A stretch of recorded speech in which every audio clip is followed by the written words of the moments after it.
Alors, du coup, j'ai fait des petits dessins sur les murs. Je me suis débrouillé pour supprimer l'ancienne électricité, que ce soit là-bas. Là, il y avait en fait des lampes, tu sais, de Murala. Donc en fait, j'ai supprimé tout le câblage intérieur et tout, de là-bas aussi.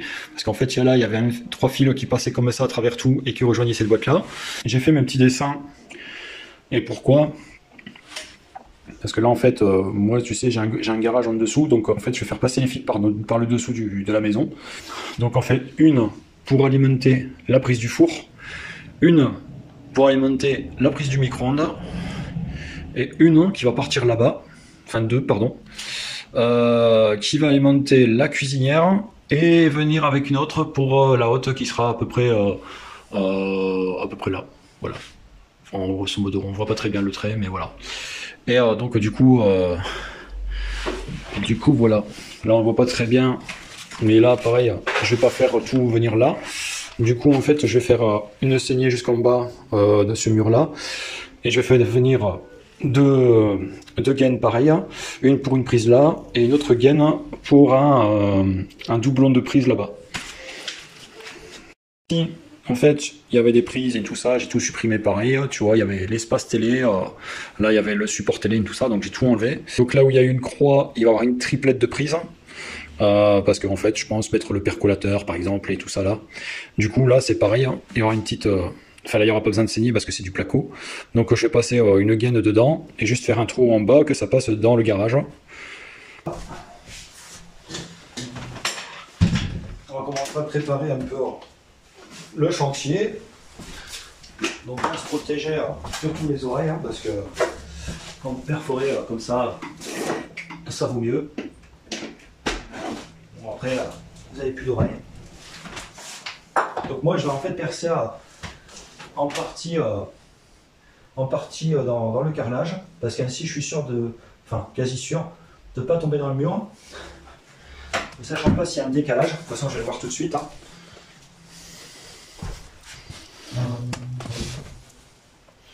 Je sais pas si tu vas bien voir, mais enfin.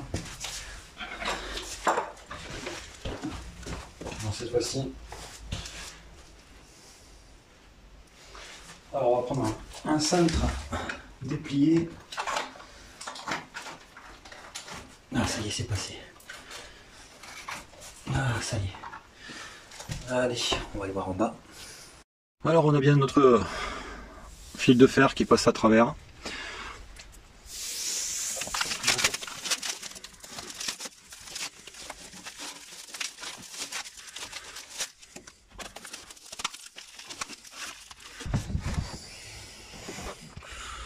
Voilà, un autre passage.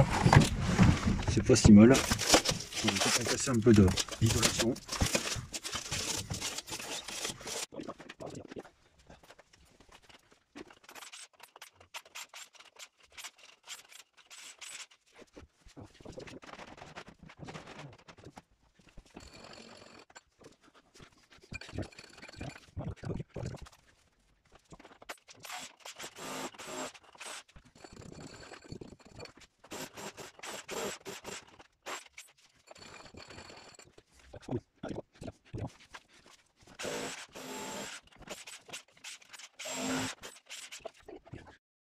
Alors ici on a la sortie au niveau du mur où j'ai fait toutes mes saignées. Là il y a pour le four, pour la plaque de cuisson, etc. Donc je vais mettre le métal à travers tout à fond, parce qu'en fait j'ai aucune poutrelle ni rien, donc on va essayer de faire un truc propre. Donc je vais essayer que vous y voyez clair. Je vais mettre le flash. Voilà. Normalement vous devez voir clair. Je me bats avec les gaines. On va installer toutes les gaines de micro. C'est le bordel, c'est normal. C'est un garage. Ici, après, je vous montre. Là, c'est juste à côté. Normalement.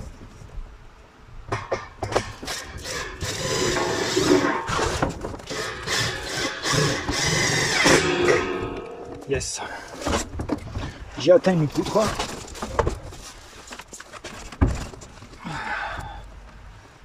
Alors, le tout maintenant, je mets des colsons comme ça.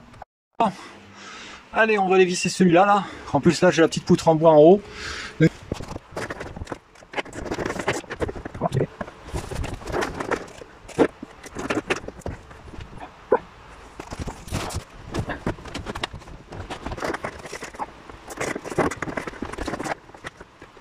Alors, c'est le moment de tirer le câble. Donc, du coup, qu'est-ce que j'ai fait? Tu vois, j'ai mis mon fil de 2,5 accroché, en gros. Et dessus, j'ai hameçonné un autre jeu de fil, mais à nu. Donc, tu as les 3 bobines qui sont à la suite là-bas. Et donc, voilà, donc là, je prépare. Je vais essayer d'attacher un petit peu plus loin les fils ensemble, avec ça, là, du Chatterton. Donc là, je vais essayer.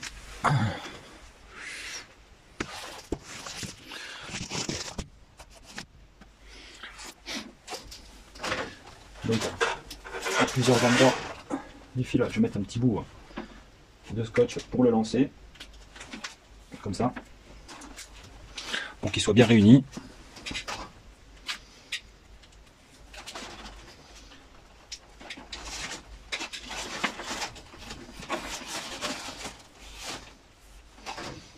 Laisser un petit peu d'espace. Dans les fils, j'essaie qu'ils se mettent pas l'un sur l'autre parce que sinon ça va être de la difficulté à passer. Donc j'ai placé un tableau électrique pour uniquement la cuisine. Parce que voilà, je trouve que sinon ça saute souvent si on met par exemple un appareil à raclette ou quelque chose comme ça. Donc au moins là il sera tout seul. Si ça saute, ça sautera là et pas forcément au compteur. Donc voilà, c'est une petite protection supplémentaire et puis ça sépare la cuisine du reste de la maison. Voilà, donc je vais l'installer sur ce mur. Donc il va falloir que je fasse le niveau in tout.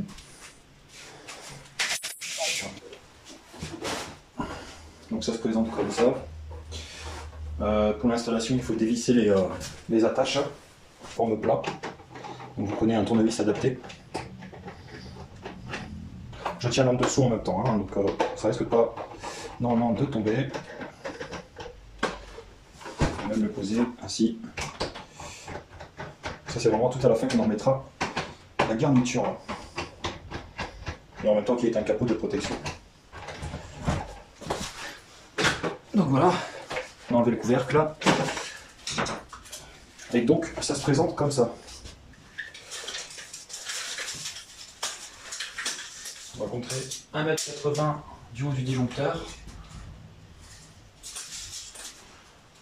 Il va être quasi ici le disjoncteur, le boîtier électrique. Donc à 80, je suis là.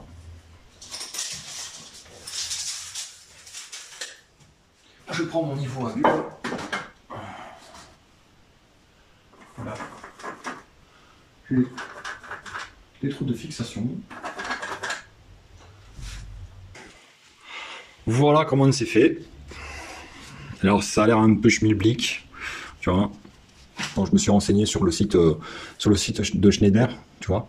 Tu vas sur le site de ton fabricant, les disjoncteurs et tout ça, tu vas avoir les quotas par rapport aux disjoncteurs qu'il te faut, par rapport aux besoins de ta pièce ou de ta maison.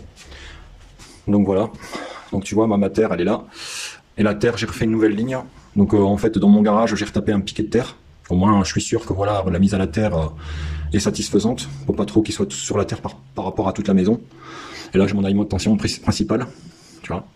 Donc voilà, en gros, les saignées sont faites, rebouchées. Alors là, j'ai utilisé les vieilles prises que j'avais dans la pièce, parce que c'est du Legrand, et du coup, ça va être caché cela, donc je m'en fous qu'elles sont vieilles. Alors, tu vois, là, tu vas voir la prise qui sera pas loin de la plaque de cuisson. Là, tu vas avoir une double prise. Ici, on a l'alimentation pour la plaque électrique, et là, pour la haute. Là-bas, c'est pour le four, donc pour l'instant il n'y a pas le jus. Hein. Ici c'est pour le micro-ondes, si je le mets là. Alors que dire de plus? Ne vous lancez pas dans ce genre de projet si vous ne le sentez pas Moi j'ai utilisé disqueuse pour faire saigner, j'ai utilisé perceuse, marteau-pic, enfin tout ce que vous voulez. Si vous ne vous sentez pas, ne le faites pas, surtout pas. C'est des machines quand même qui a un sacré danger à utiliser, donc avec toutes les précautions possibles. Donc voilà, mais c'est une chose qui est laborieuse à faire, hein. L'électricité, c'est pas du jouet, c'est pas facile à faire. Donc voilà, il faut connaître son coût, il faut bien s'informer. Ne prenez pas ça à la légère, ne faites pas n'importe quoi. C'est des conseils que je peux vous donner, hein. Si vous vous sentez pas et que vous n'avez pas assez les informations, voilà, ne faites pas ça, quoi. Tout ce que j'ai à dire aussi, hein, c'est que si, par exemple, comme je vous ai dit dans la vidéo, vous prenez les informations sur les sites de revendeurs, sachez que normalement, par exemple, tout ce qui est plaque de cuisson et tout ça, vous avez des notices d'utilisation. Regardez quel câblage qu'il vous faut, comment j'allais dire, quel disjoncteur qui est adapté. Tout ça, c'est à prendre en compte. Faites bien attention à ça. Ne mettez pas n'importe quoi. Moi, j'ai mis le câblage en conséquent par rapport à la plaque de cuisson, par rapport au four. Enfin, tout ça, j'ai pris toutes les vérifications et toutes les notices, je les ai lues. J'ai des connaissances qui travaillent dans l'électricité, donc j'ai demandé toutes les infos possibles. Donc ça, faites-le si par exemple vous vous lancez dans ce projet. Mais voilà, ne faites pas n'importe quoi, vous lancez pas à l'aveugle, et voilà. Donc voilà, allez, sur ce, à bientôt, ciao.